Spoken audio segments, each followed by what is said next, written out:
আসসালামু আলাইকুম। সবাই কেমন আছেন? রান্না করার জন্য বেগুন ভাজি করব, করলা শোল মাছ দিয়ে ঝোল পাকাবো আর শুটকি ভর্তা করব। এই যে শুটকি, এই যে শোল মাছ, এই যে ধইনা পাতা ধুইয়া রাখা দিছি পানি ঝরার জন্য।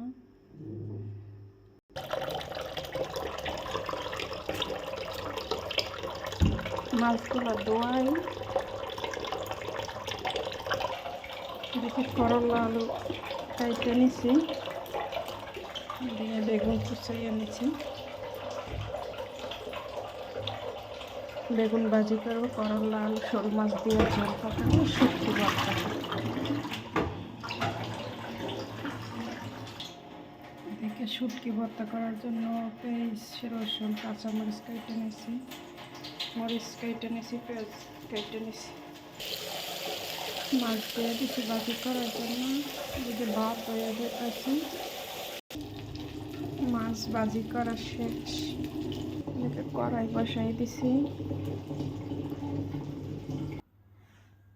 আমার গ্যাস শেষ হয়ে গেছে রান্না করতে যাইয়া, তো ভিডিওর মাঝখানে আপনাদেরকে একটা ড্রেস দেখাই। এটা হচ্ছে শাড়ি, শাড়িটা অনেক সুন্দর। এটা হচ্ছে ব্লাউজ, ব্লাউজটা খুবই সুন্দর। ব্লাউজের পিসটা, এটা গলা,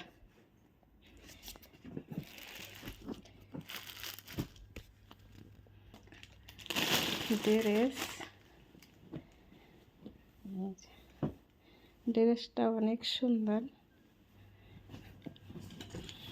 একা একা তো এটা হচ্ছে ওড়না, ওড়নাটা অনেক সুন্দর।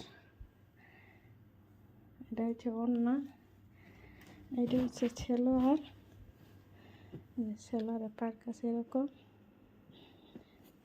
এটা হচ্ছে জামা, জামার গলা,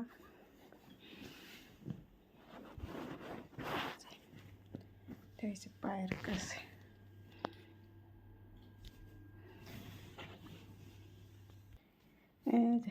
শাড়ির ব্লাউজের গলা, এটা আর এটা হচ্ছে পিছন সাইড, একটা পিছন সাইড।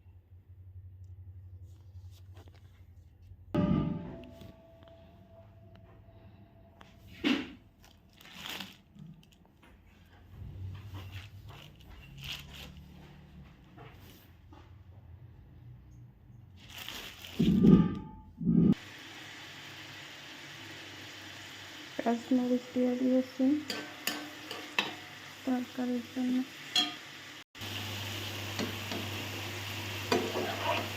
বেগুন ভাজি করার জন্য বসাই দিলাম।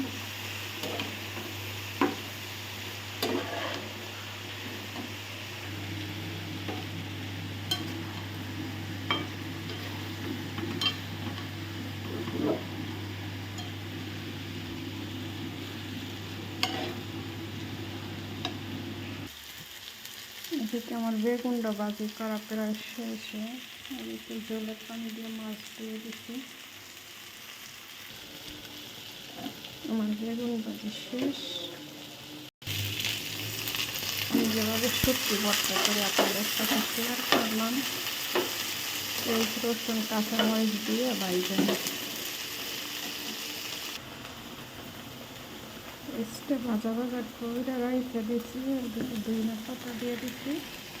ধইনা পাতাটা সিদ্ধ হলে পরে শুটকি দিয়ে তরকারি হয়ে গেছে।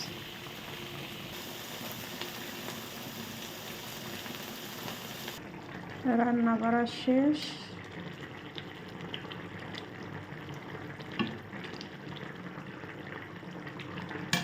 ওকে, আল্লাহ হাফেজ। সবাই আমার চ্যানেলটাকে সাবস্ক্রাইব করে দিবেন, লাইক দিবেন, কমেন্ট করবেন।